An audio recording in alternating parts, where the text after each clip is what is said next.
चुनौतियों का समय है। बाहर की जो हमारी शुभ्रता है, जो हमारी भव्यता है, जो हमारी रौनक है, जो हमारे समाज की जाहो जलाली है, वो बहुत क्षणिक है, टेम्पररी है।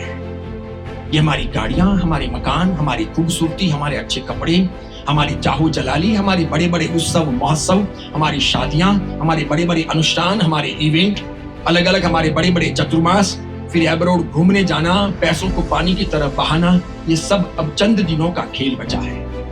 इसीलिए हम तन से, मन से, धन से, विचारों से, भावनाओं से, संप्रदायों से, व्यवहारों से, सोच से, सबसे परिपक्व, परिष्कृत होने का प्रयास करें। ये अत्यंत जरूरी है। कई बदलाव ऐसे होते हैं जो मेहनत करके लाने पड़ते हैं। अगर हम मेहनत करके उन बदलावों को नहीं लाते हैं तो पिछले वाले दरवाजे से वे बदलाव अलग अलग रूपों में घर चले आते हैं, हमारे जीवन में चले आते हैं। जो पीछे के दरवाजे से आते हैं वे सब चाहे हुए बदलाव नहीं होते, अनचाहे बदलाव हो सकते हैं, जिसे हम न चाहें और वे बदलाव आ जाएं, वे परिवर्तन आ जाएं जो समीचीन न हो, उचित न हो, जो समाज के लिए, परिवार के लिए, हमारी जिंदगी के लिए उचित न हो, ऐसे बदलाव आ सकते हैं। वो पिछले दरवाजे से चले आते हैं, चुपचाप गुपचुप चले आते हैं, उन्हें रोकना पड़ता है।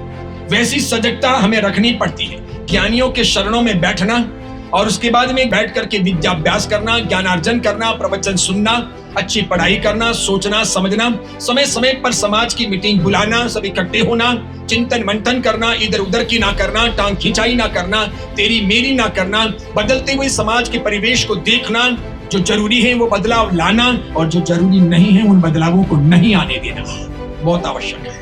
कई बदलाव ऐसे होते हैं जिन्हें लाया जाना चाहिए, नहीं लाते हो तो आप पंगु बन जाओगे, आप पिछड़ जाओगे, आप पीछे रह जाओगे, अब बहुत भूल भुलैया में पड़ जाओगे, आपका कहीं अस्तित्व नहीं बचेगा।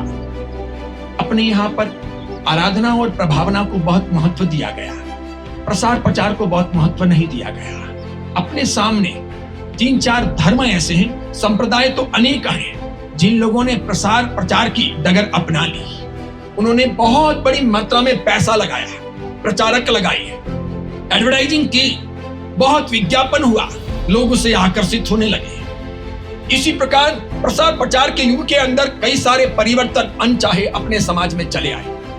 पहले हम बैठे बैठे खाते थे, अब हम खड़े खड़े खाने लगे। पहले हम घर का बना करके खाते थे, अब हम बाजार का ला करके खाने लगे। पहले हम खुद ही पुरस्कारी करते थे, अपने एक घर की महिलाएं पूड़ियां रोटियां बेलने के लिए आया करती थी, सब्जियां संवारती थी। अब सब कुछ नौकरों के भरोसे होने लगा। वे कौन हैं, उनके विचार कैसे हैं, उनके हाथ कैसे हैं, उनकी सफाई कैसी है, इस बात को हमने नजरअंदाज कर लिया है। और जब कभी कोई चीज कम पड़े या कम मेहनत करनी पड़े तो बाजार से तैयार चीज ला करके भी हमने खाना पीना जारी रखा। ऐसा करके हमने हमारे मन को बिगाड़ने, तन यानी स्वास्थ्य को बिगाड़ने, आत्मा की उन्नति को नष्ट करने का प्रयत्न कर लिया। इसमें भारी नुकसान हुआ। ये चीजें महंगी भी होती है, नुकसानकारक भी होती है, इसमें कोई फायदा नहीं होता। ब्राह्मण, पुरोहित, अग्रवाल, महेश्वरी, पटेल, मोदी, चौधरी, जैन, ये ऐसी जातियां थी जो कभी बाहर खड़े रह करके खाती तक नहीं थी। कोई ऐसी चीज बाहर से लाते थे, फल इत्यादि भी, तो बाहर नहीं खाते थे, सड़क पर नहीं खाते थे, घर लाते थे, संवारते थे, सुधारते थे, खाने योग्य बनाते थे, फिर बांट करके खाते थे।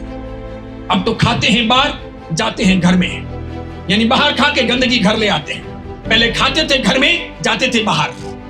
जब टहलते थे 1.5-2 किलोमीटर चलने से बराबर एक्सरसाइज होती थी, बैठने के साथ में ही पेट साफ हो जाता था, कब्जियत, कॉन्स्टिपेशन लगभग नहीं होता था। और जब पेट खराब नहीं होता था, कॉन्स्टिपेशन नहीं होता था, कब्जियत नहीं होती थी, तो इंसान निरोगी रहता था, लगभग बीमार होने की संभावना नहीं रहती थी। आयुर्वेद कहता है पेट से बीमारियों का शुभारंभ होता है या कुआरंभ होता है, शुभ आरंभ नहीं, कुआरंभ होता है बीमारियों का।